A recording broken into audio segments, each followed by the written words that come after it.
Hello दोस्तों, स्वागत है आपका नई क्लास में नए टॉपिक के साथ में। आज हम हीमोफीलिया रोग को डिटेल करने वाले हैं, जो कि आपके पेपर के लिए बहुत इंपॉर्टेंट है। ठीक है ना।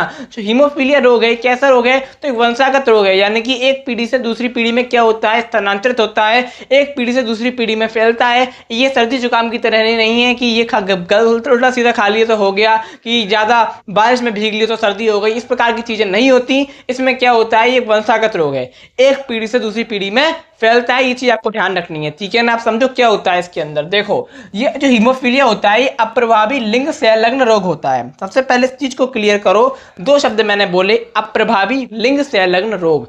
अप्रभावी, अप्रभावी, प्रभावी, अप्रभावी, यानी कि जो अप्रभावी लक्षण है, अप्रभावी है, अप्रभावी जीन है, उसमें प्रदर्शित होगा। इस चीज को आपको ध्यान में रखना है। अगली चीज क्या है? लिंग संलग्न रोग है, यानी कि गुणसूत्रीय विकार नहीं है कि ऐसा हो कि 46 गुणसूत्र होते हैं, एक कम हो गया, आपके 45 हो गए या फिर 47 हो गए। ऐसा नहीं होता इसमें। ऐसा होता है आपके डाउन सिंड्रोम में, टर्नर सिंड्रोम में। उनको हम आगे पढ़ेंगे। वो क्या है? गुणसूत्रीय विकार है। लेकिन ये क्या है? लिंग संलग्न रोग है। इस चीज को आपको डिफरेंस समझना होगा इन दोनों के बीच में। ठीक है ना।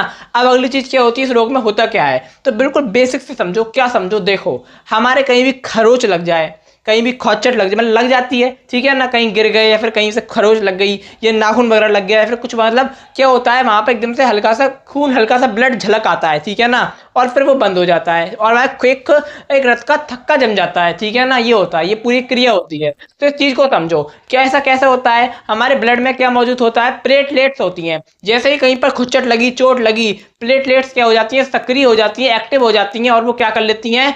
एक प्रोटीन के साथ मिलकर एक जाल सा बना लेती हैं, ताकि ब्लड बाहर ना निकले। समझो ना, ब्लड बाहर ना निकले, ब्लड अंदर ही रहे शरीर के। ठीक है ना। ब्लड बाहर निकलेगा तो दिक्कत है। ठीक है, इस चीज को समझना होगा। तो इसके लिए क्या होता है, थक्का बन जाता है रक्त का, बिल्कुल इजी वे में। लेकिन यहाँ पर क्या होगा, हीमोफीलिया जो रोग होता है, अगर वो रोग जिस व्यक्ति को होता है, उस व्यक्ति में अगर चोट लग जाए, अगर हल्का सा भी नाखून भी लग जाए ना, तो हल्का सा खून निकलता ही रहेगा, यानी कि ब्लड निकलता ही रहेगा, रक्त निकलता ही रहेगा, रक्त का थक्का नहीं बनेगा। इस रोग में ये होता है। इस चीज को आपको समझना होगा। और अगर ऐसा होगा तो क्या होगा? सीधी सी बात है, ब्लड निकलता रहेगा, तो लगातार निकलता रहेगा, तो डॉक्टर के पास जाना पड़ेगा। ठीक है ना। चीजें गड़बड़ाएंगी, हल्की हल्की चोट पर ही ब्लड की क्या होगा, ब्लड निकलने लग जाएगा। तो ये चीजें होती हैं। तो इसमें रक्त का थक्का नहीं बनता। ये है सीधे शब्द, और ये आपको याद रखनी है। देखो क्या होता है, ये अप्रभावी लिंग संलग्न रोग होता है। ये पुरुषों में अधिक होता है, यानी कि ये पुरुषों में अधिक देखने को मिलता है, महिलाओं में उतना नहीं पाया जाता, लेकिन पुरुषों में बहुत ज्यादा पाया जाता है।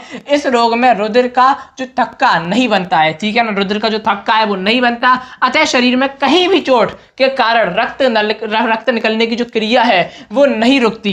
इस कारण से इस रोग को ब्लीडर्स रोग भी कहते हैं। कौन सा रोग कहते हैं? हीमोफीलिया को ब्लीडर्स रोग भी कहते हैं, क्योंकि इसमें रक्त निकलने की जो प्रक्रिया है वो बंद ही नहीं होती, रक्त का थक्का नहीं बनता। अब समझो क्या होता है। देखो, हीमोफीलिया उत्पन्न करने वाला जो जीन है वो अप्रभावी होता है, यानी कि जो हीमोफीलिया उत्पन्न करने वाला जीन कैसा होता है? अप्रभावी होता है। एक प्रभावी होता है, एक अप्रभावी होता है। लेकिन जो हीमोफीलिया जो रोग है उसको उत्पन्न करने वाला जो जीन है वो कैसा होता है? अप्रभावी होता है। और उसको हम किससे प्रदर्शित करते हैं? स्मॉल एच से प्रदर्शित करते हैं। किससे प्रदर्शित करते हैं? Small H. स्मॉल एच है तो अप्रभावी है। इसको मैंने अगर कैपिटल एच कर दिया तो ये प्रभावी हो जाएगा। ठीक है ना। लेकिन हमें कैपिटल एच से क्या लेना देना, क्योंकि ये स्मॉल एच यानी कि अप्रभावी होता है। ठीक है। अगली चीज क्या होती है? जो मनुष्य के एक्स गुणसूत्र पर पाया जाता है, और जो ये अप्रभावी जीन है हीमोफीलिया का, ये मनुष्य के एक्स गुणसूत्र पर पाया जाता है। मादा में एक्स गुणसूत्र होते हैं, नर में XY होते हैं। तो ये किसमें पाया जाता है? केवल एक्स गुणसूत्र में पाया जाता है। वाई से इसका कुछ लेना देना नहीं है। आपको इस चीज को ध्यान में रखना है। ठीक है ना।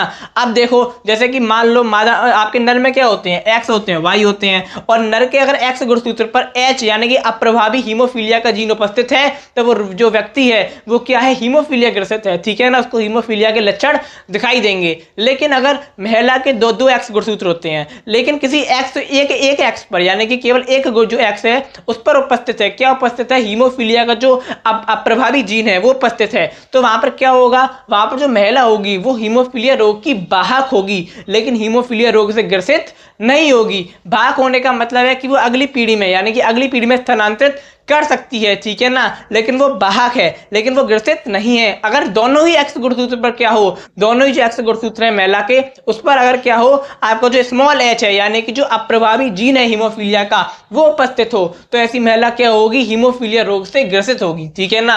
इस चीज को आपको ध्यान में रखना है। तो आशा करता हूं कि आपको समझ में आ गया होगा।